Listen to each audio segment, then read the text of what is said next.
Bukhari soggi worɓe wonɓe ton ɓen si tawi ino hatto jini ka wiye ko kanko ni andinamo ko kanko ni bal anden imamu Bukhari rahimahullahu tabaraka wa taala hadiseje ɗen wonɗe ton ɗen fuu e imam Muslim karamo koɓe no fottani ɗen ɗo hino selli ko rewi jangala wodi yo kay karamo koɓe aqabu ala sahihayn kono karamo koɓe jaɓaɗa ɗon imamu Daraqutni hatta imamu Albani aqabu ala ba'd ahadith fi sahihayn kono karmo koɓe maaji ko woni ɗeɗo ɗiɗi kon sele kon ton gon fof karmo koɓe no jaɓi ɓe jandani ken ɗo nane fi hadithu shaga no ton ɗen hadiseje yani hadis shaga to ɓe wiide no ko hadise selluɗo o mara ella e sanadu makko mo mara ella e matnu makko kono noon ko lundi hadise mo tawata no ɓuri mo tiiɗude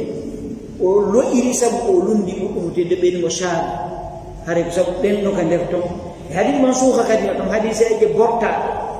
tawi ɗen ɗon ñaawoje majje on bortaɗo ɗen ɗon kadi no nder ton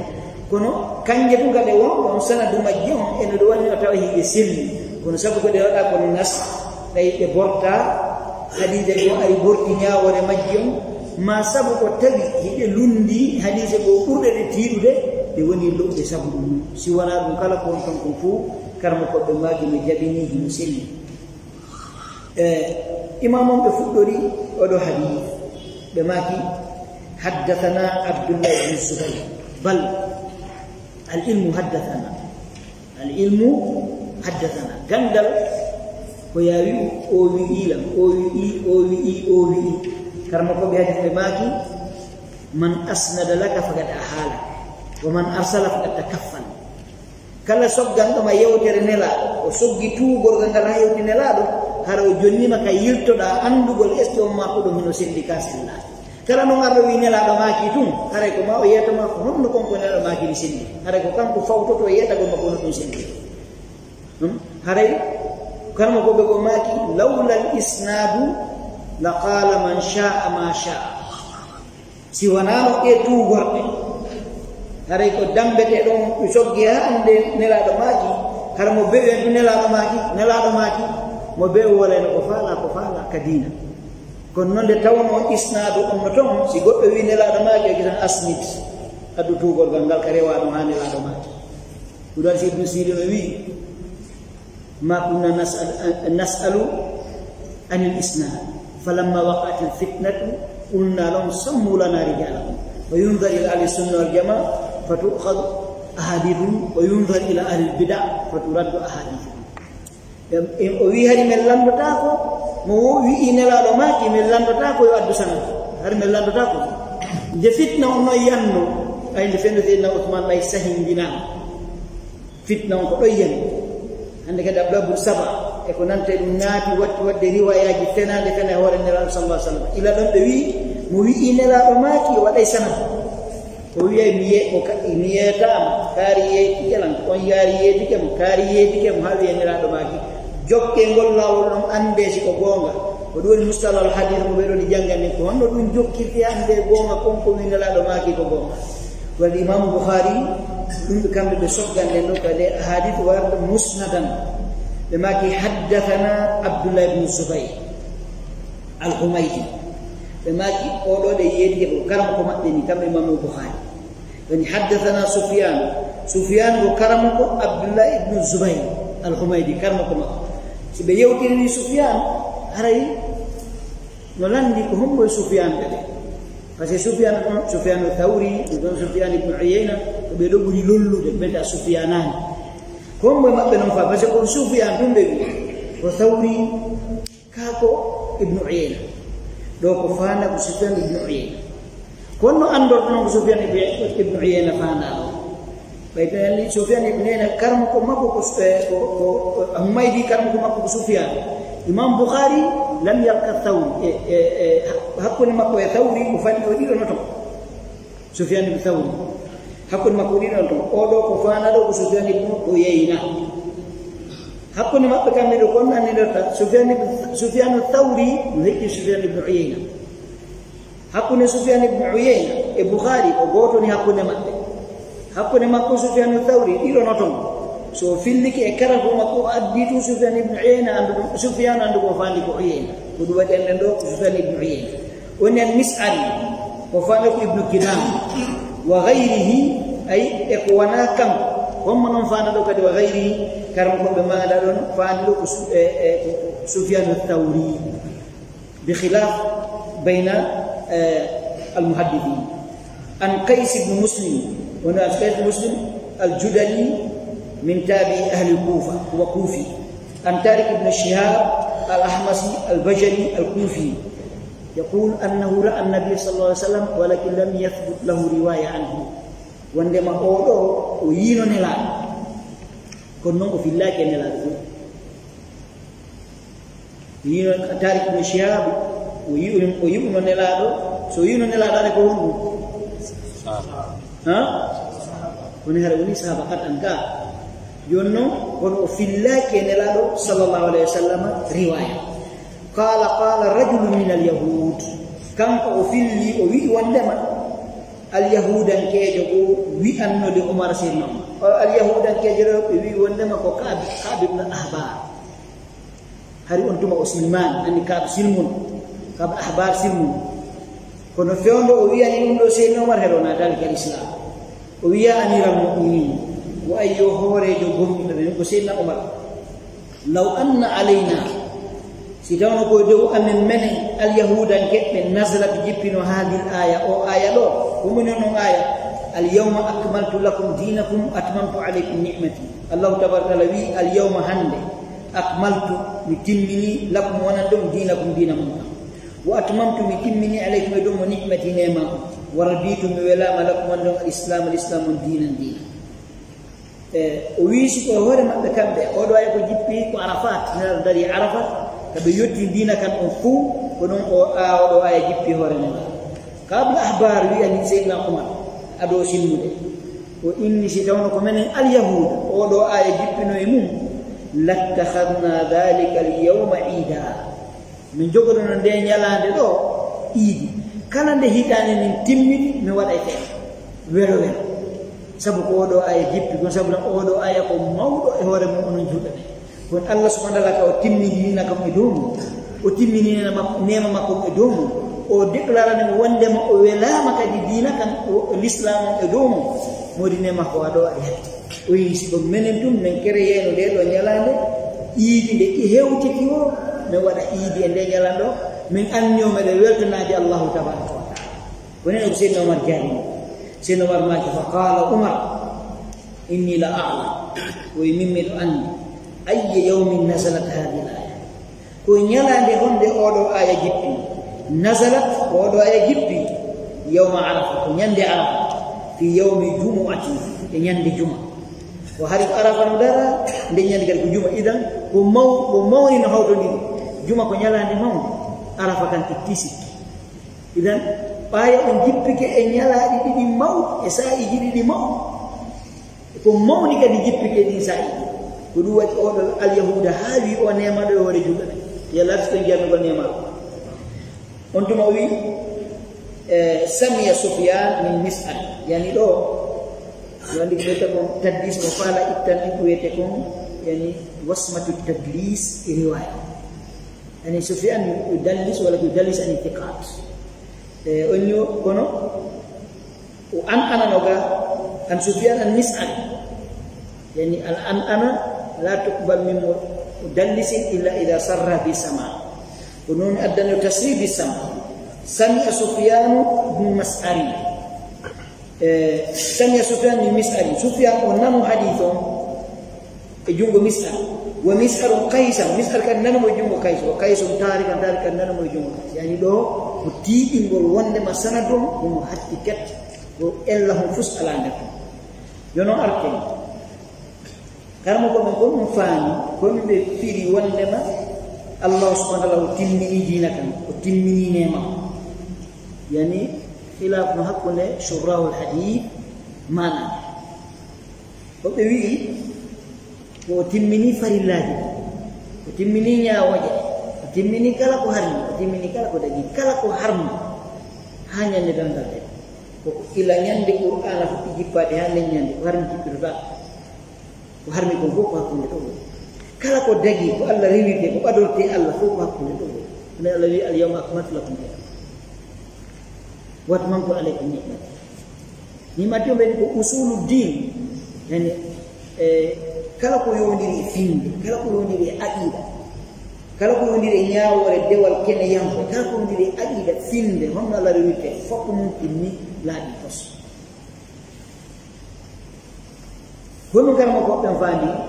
addu goni Imam Bukhari fandi addu golo hadith ko benta ko mutabaqatul hadith ni tarjama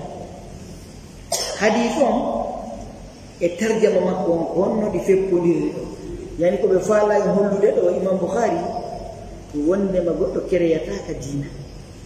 ko joli kon ka bindi ko dum Allah iden andi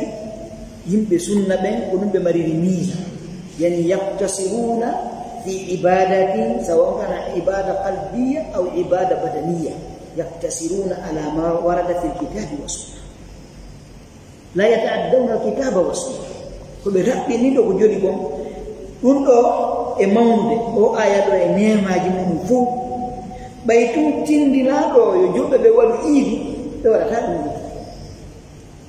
fi hon hadithon ko holli do ko nemaji ko no wiade wada nemo idi ka kadi don do widundo joni andi ko ali yahudan ke be kere yando bisan dewal ngalalano ka sunna ngalalano ka dina ngal Allah subhanahu wa ta'ala wala ka yarla nalazen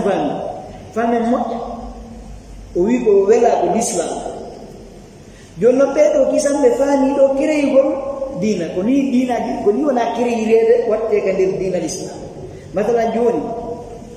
si wi do no jiya enema jala di kawle dalla do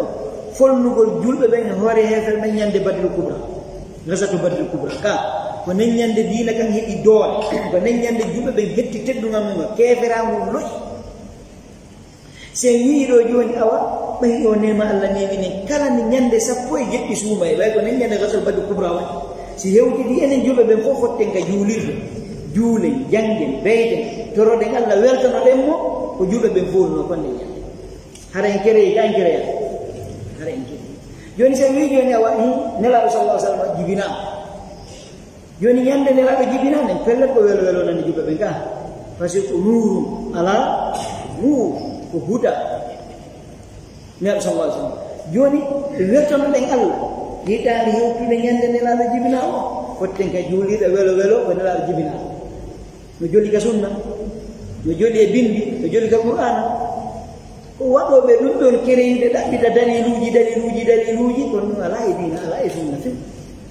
ko ɗum waɗi si tawi e yondinorali sunnan e yondinorali ko joni ko nga bindi e moƴƴina e dina ha ɓurana e sunna waaloto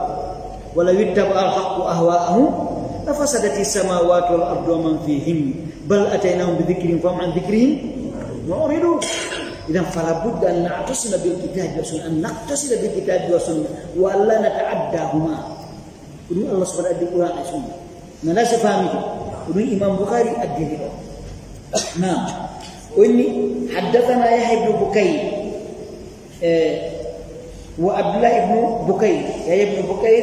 Bukayr ko inda soro makone. Yahya ibn Abdullah ibn Bukayr. Ono wiyete Yahya ibn Abdullah ibn Bukayr. Yani nusiba ila jaddihi. Qala haddatsana al-Layth ilmu al-hadith. So we حدثنا ابن بكير وبيتم حدثنا على ماذا قال حدثنا نحن حدثنا الليث أي ابن سعد المصري ابن سعد ابن خلاد المصري قال أن الليث ابن سعد المصري ابن سعد المصري عن عقيل ابن خلاد أو ابن خالد عن ابن شهاب محمد بن شهاب بن مسلم الزهري قال أخبرني أنس بن مالك أنه سمع عمر الغداء حين بايع المسلمون أبا بكر وعندما أخبرني أنس بن شهاب الزهري محمد بن مسلم بن شهاب الزهري شيخ مالك وأني أخبرني بديل أنس بن مالك sahaba joniraɗo sallallahu alaihi wasallam jiyaɓe sakkiti ɓe feƴƴinene kamo ko ɓe goyi ko feƴƴini ko 93 woɓɓen ko wawi tis ala kulli hali o mimman atala llahu umrahu omo jeeya ɓe gurna muɗum juutuno neraɗo sallam torani mo juutugol gurna ko mo jeeya e yang gani benera min khuddami Rasulillah sallallahu alaihi wasallam annahu kan ko sami'a onani Umar sayyidina Umar nawiya Ibn Shihab Zuhri fil Malik bin Anas al-ghad hina baya al-muslimun ghad bimbingan dan nelaɗo feƴƴi ɗen andi ɓay nelaɗo feƴƴini fitna memminno fokkitno boyi kono Allah subhanahu wa ta'ala ñippi ko ɓe jaɓari jokkude ɓurane sunne ɓen woni fitna ñippaki e junngo maɓɓe ha joni par ce que ha joni ɓe weltoraɗe lontal Aboubacry ngal andi kamɓe fitna e waali ka maɓɓe haka won ɗo ɓe waloto ɓe ɗanota ko fi Aboubacry no lontino ɗum no feƴƴino neɗi si goɗɗo jooɗike fewn ɗo tawi hande ko Aboubacry lontino ko mettimo andi haremo e lette on noon fiɗɗa lutte ɗum ka ɓernde ma par ce que o yondinoraɗe ɓurana e sunna ko wi o nani seydna Omar no wiya bimbi ñande nelaɗo sallallahu alaihi wasallam fiɗɗi hina baya almuslimuna ñande julɓe ɓen wonno seydna Bakary mo baya hina baya almuslimuna Ababakar ñande julɓe wonno seydna Bakary mo baya wastawa ala mimbar o ƴeyka mimbar rasulullah sallam o ƴeyka mimbaru nelaɗo tashahhada o yetti Allah o jarni Allah o juule nelaɗo qabla Abi Bakr Abubakar ƴawde faqala wi amma ba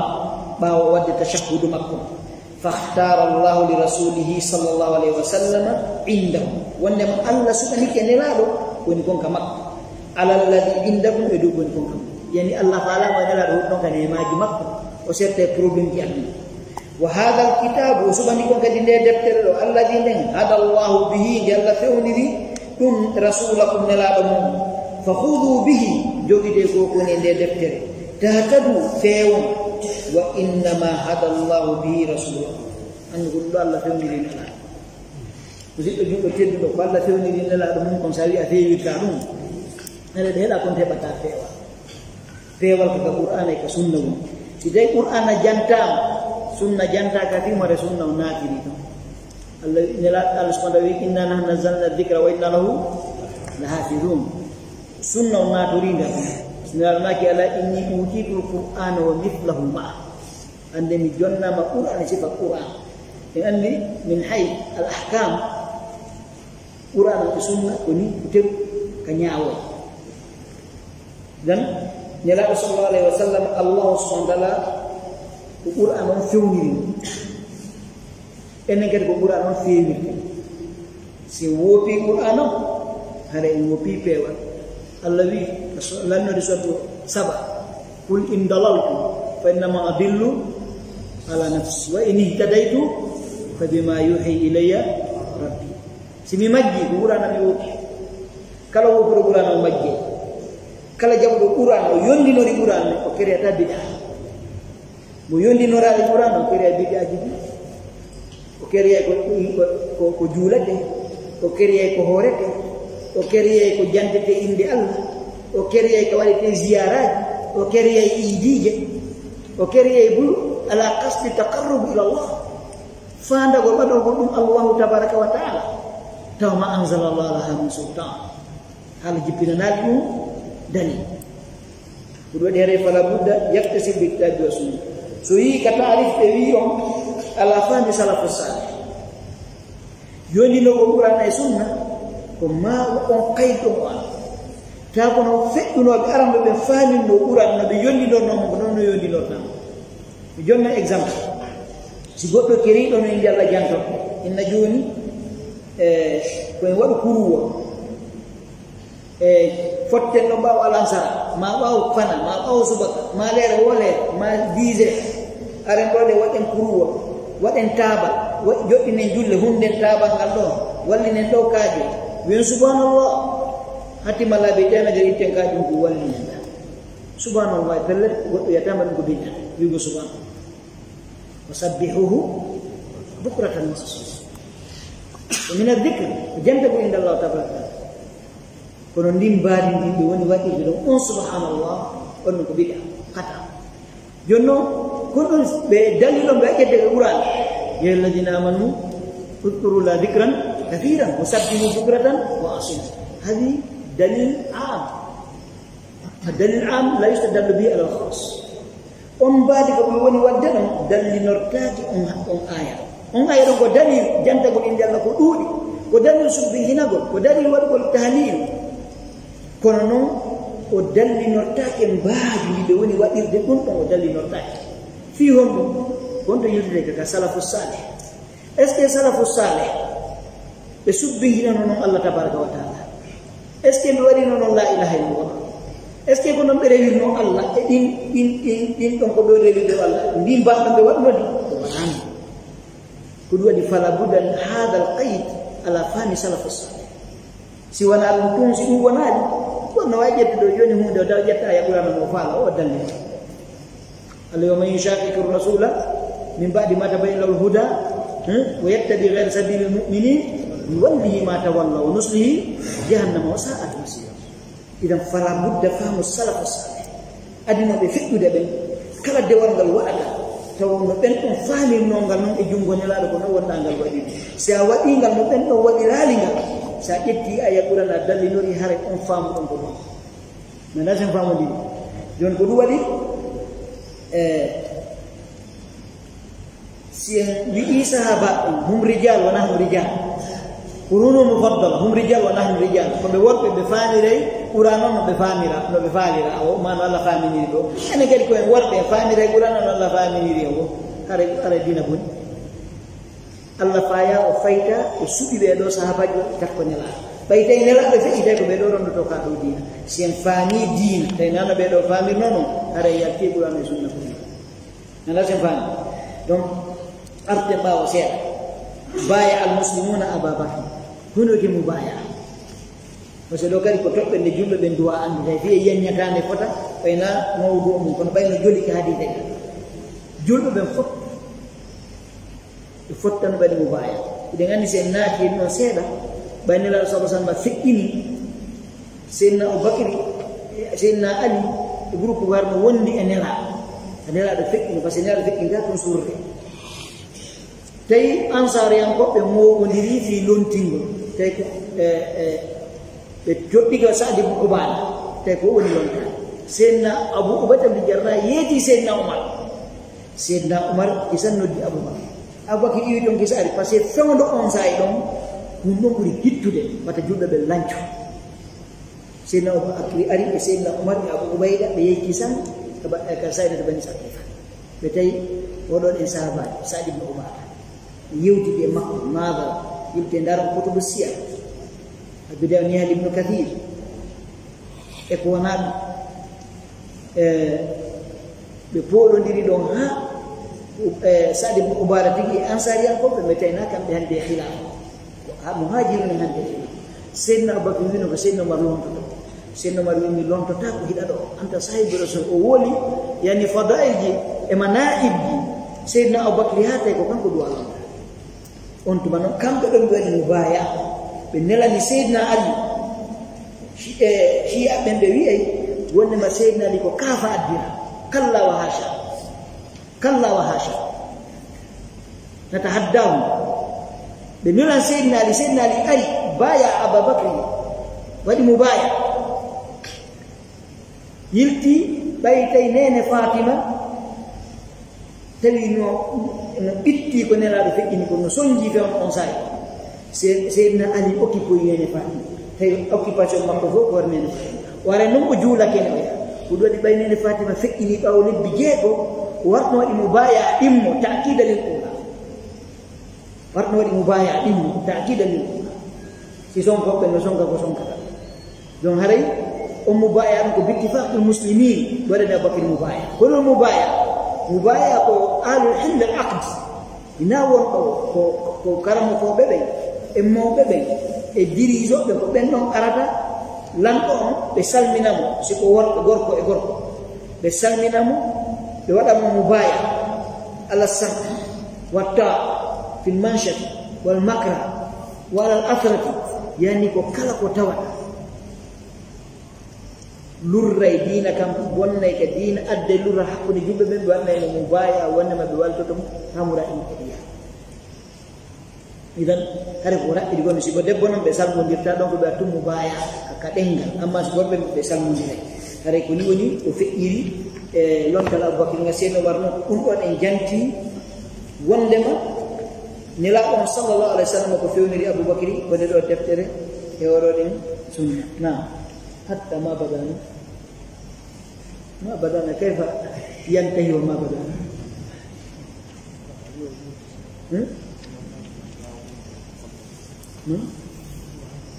وإني حدثنا إسماعيل